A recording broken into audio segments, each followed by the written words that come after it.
Tantangan. Dalam era globalisasi yang semakin pesat, tuntutan terhadap kualitas pendidikan semakin tinggi. Lembaga pendidikan dituntut untuk mampu mencetak lulusan yang tidak hanya cerdas, tetapi juga memiliki kompetensi yang relevan dengan dunia kerja. Namun, dalam upaya mewujudkan tujuan tersebut, tantangan tidak dapat dielakkan. Saya Ayu Makfira Agus, mahasiswi IAIN Sultan Amai Gorontalo, jurusan Pendidikan Agama Islam semester 3 dengan NIM 231212039 akan membahas tentang tantangan yang sering dihadapi lembaga pendidikan saat ini.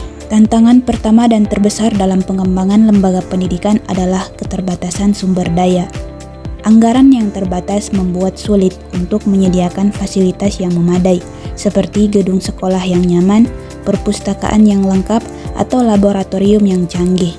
Banyak lembaga pendidikan, terutama di wilayah terpencil atau kurang berkembang, mengalami keterbatasan dana yang berdampak pada fasilitas, kualitas pengajaran, serta aksesibilitas pendidikan bagi siswa. Keterbatasan anggaran ini seringkali memengaruhi kemampuan sekolah untuk mempekerjakan tenaga pendidik yang berkualitas, menyediakan materi pembelajaran yang memadai, atau membangun infrastruktur yang mendukung proses belajar mengajar. Tantangan yang kedua adalah kurangnya kualitas tenaga pendidik. Tidak semua guru atau tenaga pengajar memiliki kompetensi yang memadai untuk mendukung pembelajaran yang efektif. Pelatihan yang tidak merata, minimnya pengembangan profesional, serta kurangnya penghargaan terhadap profesi guru seringkali menyebabkan motivasi dan kinerja tenaga pendidik menurun. Hal ini pada akhirnya berpengaruh pada hasil belajar siswa. Tantangan yang ketiga adalah perkembangan teknologi yang pesat. Di satu sisi, teknologi memberikan peluang untuk meningkatkan kualitas pembelajaran. Tetapi di sisi lain, tidak semua lembaga pendidikan mampu mengakses atau memanfaatkan teknologi ini secara optimal. Ketimpangan digital antara daerah maju dan tertinggal memperburuk kesenjangan pendidikan. Banyak sekolah tidak memiliki perangkat teknologi, koneksi internet, atau pelatihan bagi guru untuk mengintegrasikan teknologi dalam pengajaran.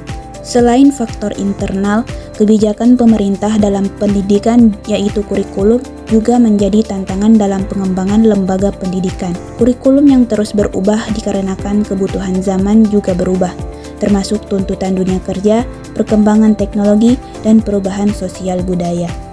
Tantangan lainnya adalah persaingan antar lembaga pendidikan semakin ketat, sehingga setiap lembaga harus terus berinovasi untuk menarik minat siswa. Pengembangan lembaga pendidikan adalah sebuah perjalanan yang penuh dengan rintangan. Bayangkan sebuah bangunan yang sedang dibangun.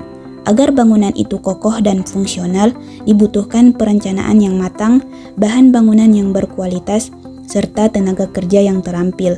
Begitu pula dengan lembaga pendidikan. Agar bisa menghasilkan lulusan yang berkualitas dan siap menghadapi tantangan masa depan, dibutuhkan berbagai upaya yang terus-menerus dilakukan. Lantas, upaya apa saja untuk mengatasi tantangan tersebut?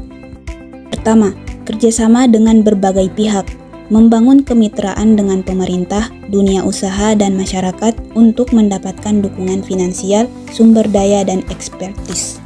Kedua, inovasi dalam pembelajaran, mengadopsi metode pembelajaran yang lebih efektif, kreatif, dan menyenangkan, serta memanfaatkan teknologi untuk meningkatkan efektivitas pembelajaran. Ketiga, pengembangan kurikulum yang relevan, melibatkan para ahli, praktisi, dan siswa dalam pengembangan kurikulum untuk memastikan relevansi dengan kebutuhan dunia kerja. Keempat, peningkatan kualitas guru, memberikan pelatihan berkelanjutan kepada guru untuk meningkatkan kompetensi pedagogik dan teknologi. Kelima, evaluasi secara berkala, melakukan evaluasi terhadap program dan kegiatan yang telah dilaksanakan untuk mengetahui sejauh mana keberhasilan yang telah dicapai dan mengidentifikasi area yang perlu diperbarui. Keenam, sosialisasi dan komunikasi, membangun komunikasi yang baik dengan seluruh stakeholder untuk mendapatkan dukungan dan masukan dalam pengembangan lembaga pendidikan. Bagaimana menurut kamu? Berikan solusi kalian di kolom komentar.